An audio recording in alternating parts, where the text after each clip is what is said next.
Di tanah Jawa yang kaya budaya dan spiritualitas, ada sosok yang menanam benih iman dengan cara yang lembut, bersahaja dan penuh kasih. Dialah Kyai Tunggul Wulung, seorang penginjil pribumi yang menyatukan Injil dengan kearifan budaya Jawa.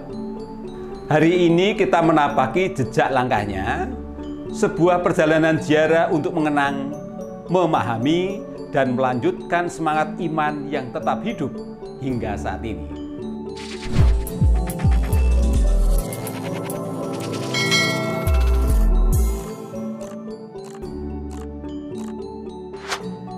Sebagai salah satu penginjil pribumi pertama di tanah Jawa, Kyai Tunggul Wulung mewartakan Injil bukan dengan menentang budaya, melainkan dengan memaknainya kembali. Ia mempertemukan kasih Kristus dengan nilai-nilai luhur masyarakat Jawa, membangun jembatan antara iman dan budaya. Dari tangannya, lahirlah jemaat-jemaat pertama yang menjadi akar pertumbuhan gereja Kristen di Jawa, seperti Gereja Injili di Tanah Jawa atau GITJ Banyutowo di Pati dan GITJ Bondo di Jepara.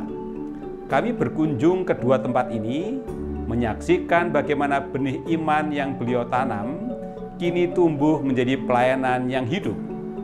Melalui murid-muridnya, pewartaan itu meluas ke berbagai daerah, seperti GITJ Tegal Ombo di Pati, Jemaat Cigelam dan jemaat-jemaat Anting di Batavia dan sekitarnya, serta Jemaat Suwaru atau GKJW Suwaru Malang yang dirintis oleh putranya yakni Kyai Truno Semito.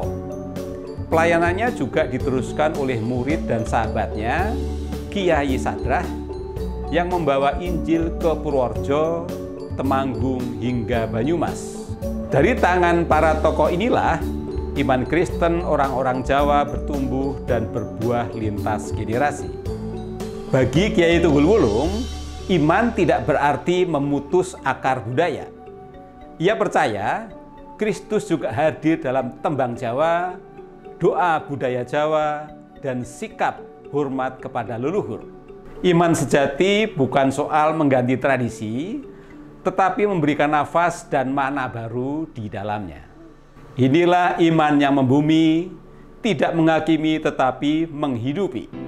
Iman yang menemukan bentuknya dalam keseharian, dalam kearifan, dalam kasih kepada sesama dan alam semesta, atau dalam budaya Jawa dikenal memayu hayuning bawono.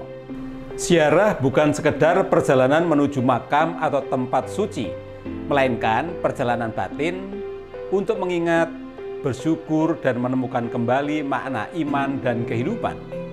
Di tempat seperti ini, di antara keheningan dan doa, kita belajar mendengar suara Tuhan yang lembut di hati kita.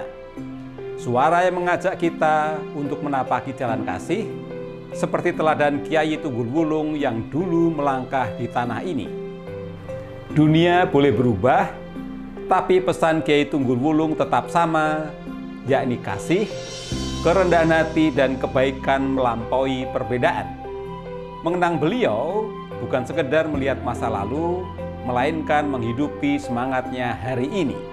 Mari kita mengenang, menghormati, dan meneruskan semangatnya, semangat iman yang menyatu dengan budaya, terbuka terhadap kasih Tuhan, dan tetap membumi di tengah masyarakat.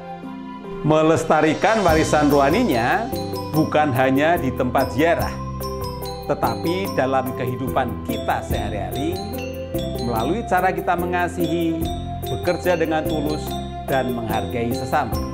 Terima kasih telah mengikuti perjalanan ziarah iman ini. Semoga bermanfaat dan sampai jumpa pada perjalanan berikutnya.